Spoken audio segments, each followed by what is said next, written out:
Parece ser que en innumerables ocasiones las mentes brillantes están destinadas a una vida de crimen. ¿Qué habrá dentro de las mentes tan brillantes que muchas veces hacen a estas personas cometer los actos más inhumanos posibles? ¿Puede una mente brillante con una forma de crianza severa volverse un psicópata?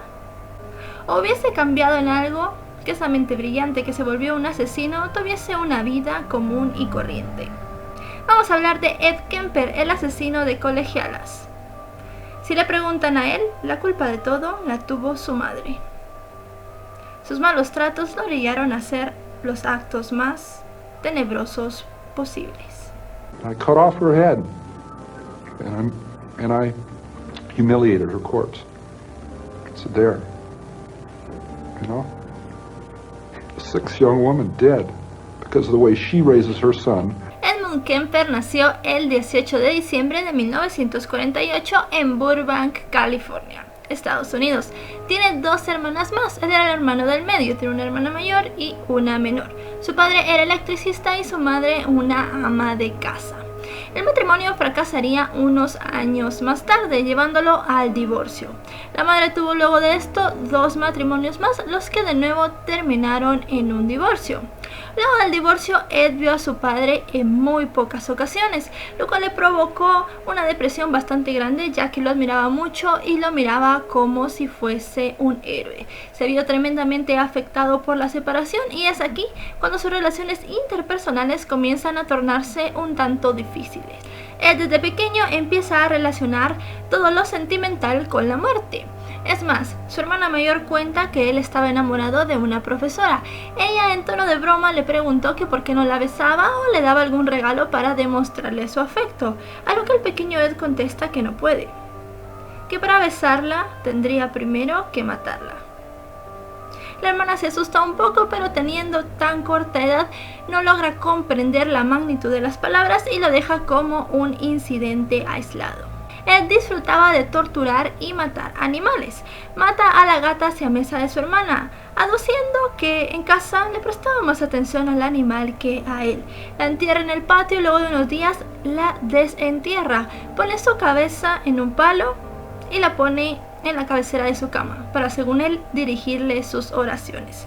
Y no solo esto, él tomaba las muñecas de sus hermanas y les quitaba la cabeza. Además de eso, también les quitaba los brazos, en actos para poder asustar a sus hermanas y que éstas se alejaran cada vez más de él. Su madre, luego de tantos fracasos, se había vuelto alcohólica. Además de eso, un primo de Ed acababa de declararse homosexual y su madre, en el miedo a que su hijo fuera muy débil y se volviera también homosexual, comenzó a aplicarle castigos muy severos.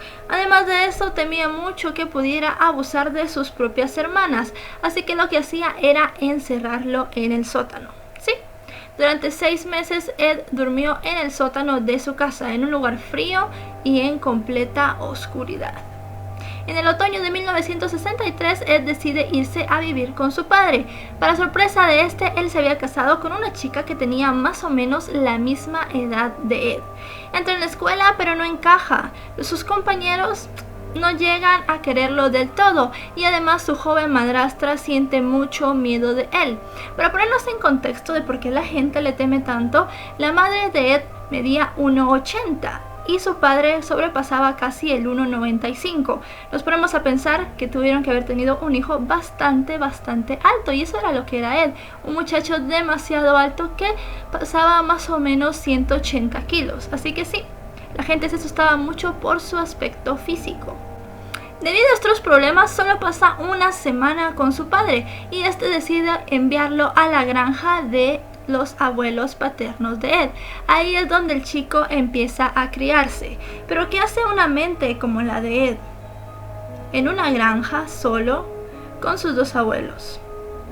Tendería a aburrirse. Solo le regala una escopeta para que vaya a cazar, para que mate pájaros y se entretenga un poco. Lo que el abuelo de Ed no sabía es que esa arma se convertiría en un problema para todos. La abuela de Ed era muchísimo más estricta que su madre y constantemente se quejaba del niño. Se quejaba de lo caro que era alimentarlo y también tenerlo en la granja. Además de eso, todos sus familiares aducían que Ed no era un chico normal. Con el único que se llevaba bien era con su abuelo, con el cual Ed se enojaba mucho ya que decía que ya era una persona senil y que se dejaba manipular por la abuela. Era una tarde de verano y el abuelo había salido a comprar algunas provisiones. Su abuela estaba sentada en la cocina al lado de Ed, calificando algunos exámenes porque ella era maestra de parvulario. Ed tomó el rifle y ella, sin dirigirle la mirada, le dijo que no estuviera disparándole a los pájaros. Ed le propinó un tiro en la cabeza, al cual no tuvo ella ni siquiera tiempo para responder. Ed limpia la escena del crimen, lleva a la abuela a la cama, pero su abuelo regresa antes de lo esperado. Él tenía planeado decirle que la abuela había salido a buscarlo y que luego de eso ya no había regresado, pero no tiene tiempo. Tiene que hacer algo porque sabe que a su abuelo no le va a gustar para nada encontrarse con que su adorado nieto le disparó a su amada esposa. Le dispara a su abuelo desde dentro de la casa cuando éste está bajando del auto.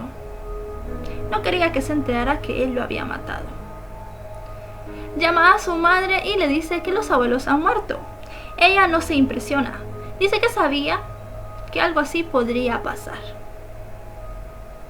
Él toma y llama al sheriff del pueblo. Cuando llegan lo arrestan en el momento y él dice que solo quería saber qué se sentía matar a la abuela y que el abuelo había sufrido la muerte porque no quería que se enterara y se enojara con él. A él se le envía a un hospital mental del estado y es en este momento cuando empieza a interesarse por las ciencias psicológicas. Podríamos decirlo así. Ed es una persona encantadora, tiene un coeficiente intelectual bastante alto y aunque no se interesa en los estudios, sabe lo que tiene que hacer para poder manipular a la gente. Empieza a portarse como un caballero y como una persona muy buena delante de sus cuidadores. Estos le confían el hacerle exámenes psicológicos a otros presos. Tiene mucha confianza con los entrevistadores y con los psicólogos. También aprende de los otros reclusos. Investiga por qué fueron apresados, cómo y cuándo tiene y no tiene que actuar para realizar un buen crimen.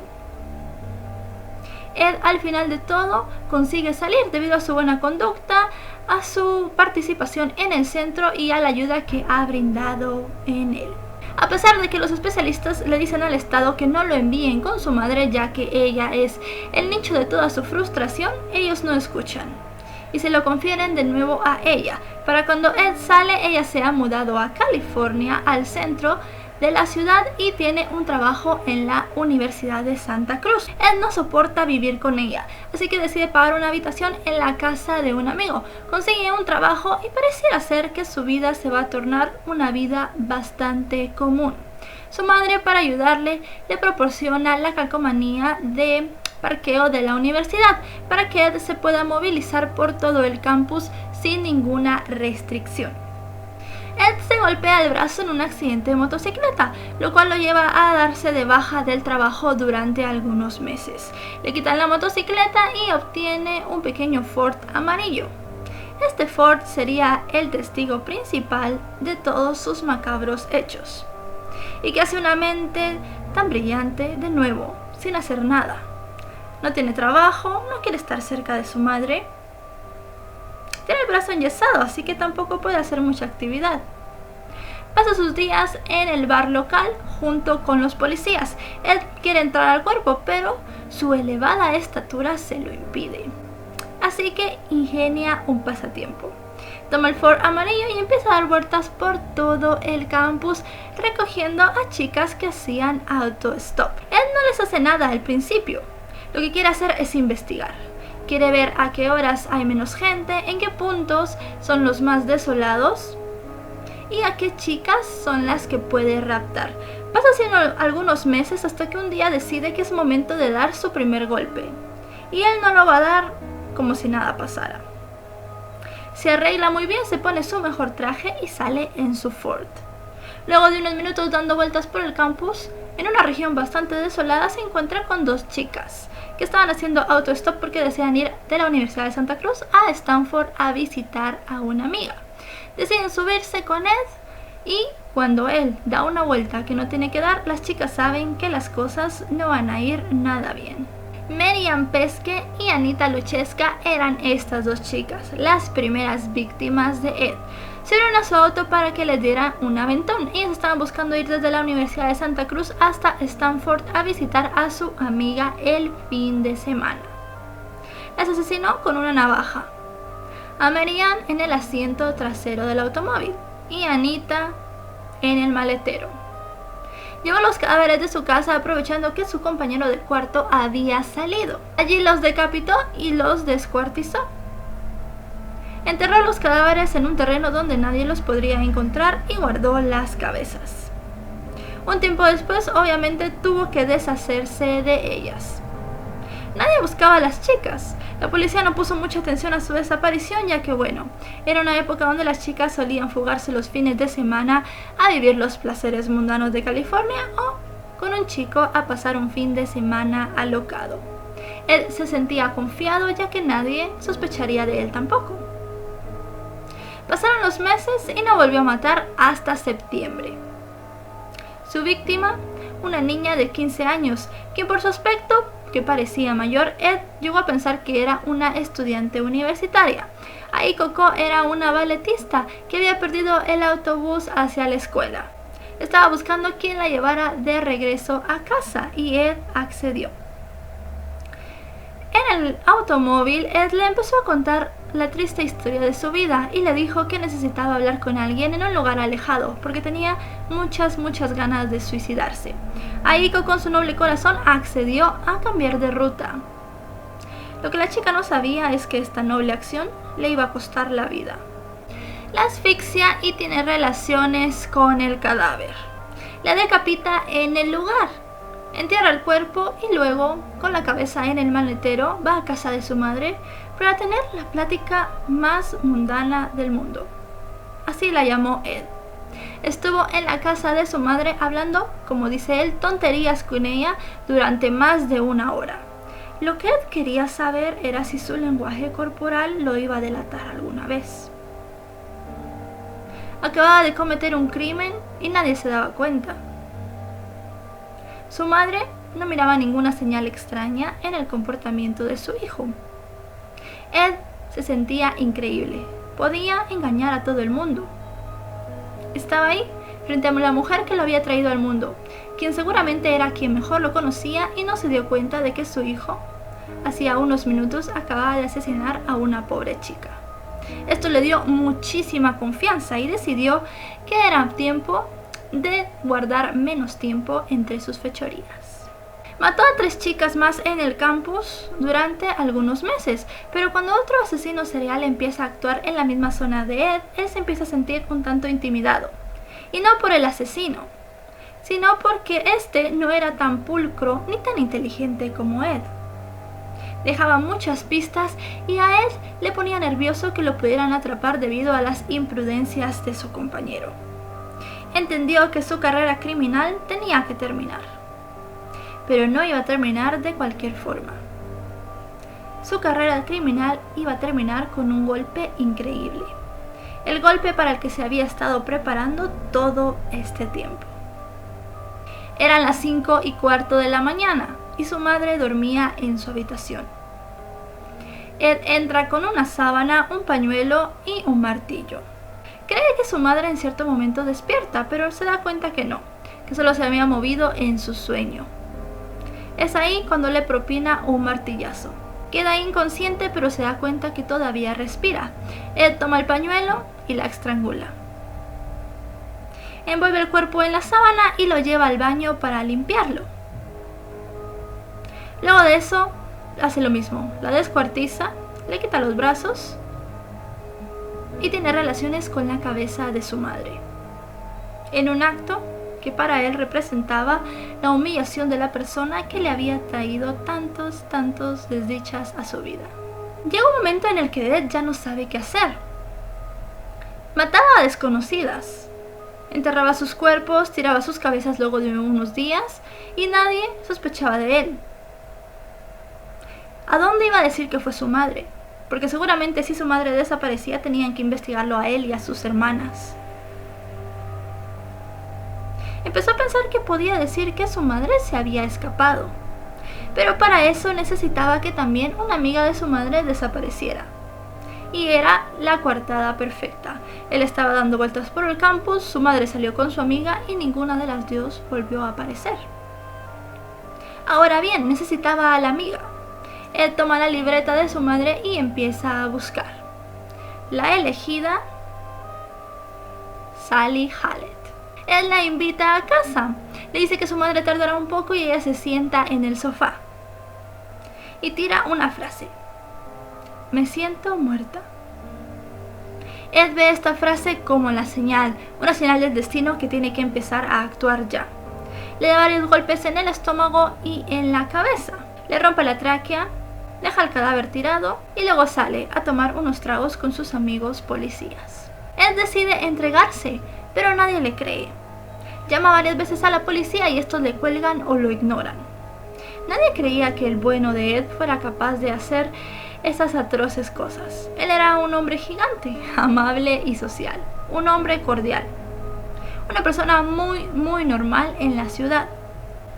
Hasta que de repente empieza a dar detalles de los crímenes y es ahí cuando deciden apresarlo. Van a la casa y encuentran la cabeza de su madre y el cadáver de su amiga Sally. Todas las piezas concuerdan y la gente sigue sin poderlo creer. Ahora nosotros nos tenemos que poner a pensar. ¿Cuántas veces hemos visto a nuestro vecino saludarnos de forma amable? O a ese compañero de trabajo que siempre está sonriendo. Puede ser que sean asesinos y no lo sepamos. Todos los investigadores concluyen que todos los asesinatos previos al de su madre eran un preparatorio. Él tenía que descargar su frustración de alguna manera, pero más allá de que matar a su madre le diera satisfacción, creó en él un conflicto mental muchísimo más grande. Por eso decidió entregarse. Su defensa no pudo encontrar a ningún psiquiatra que testificara a favor de Ed, aduciendo que estaba loco. En el juicio, Ed se declara culpable, pero con problemas mentales. Los analistas de la fiscalía terminan concluyendo de que Ed, más allá de que tiene un perfil psicopático y es una persona psicópata, no tiene ningún trastorno mental que le haga perder la noción de lo que hace. Aducen que todos sus crímenes son pensados, motivados por su narcisismo y el odio y rencor que tenía hacia su madre. Ed, en un arrebato, pide la pena de muerte, pero después de 5 horas de deliberación, el juzgado le da cadena perpetua. Cuando esto sucede es 1973. 5 años después, según la ley californiana, Ed puede pedir la libertad condicional y lo hace. En 1978 se le deniega. Podrá volverla a pedir en 2024. El caso de Ed es un caso que aterró a los Estados Unidos y nos pone muchas preguntas en la cabeza. Es increíble cómo una personalidad narcisista con sed de protagonismo y de venganza puede lograr acabar con tantas vidas de inocentes. Recuerden, si no están suscritos, suscribirse por acá abajo en el botón que dice suscribirse. Activen la campanita para recibir todas las notificaciones de este canal. Mi nombre es Lesma. Un beso a todos. Adiós.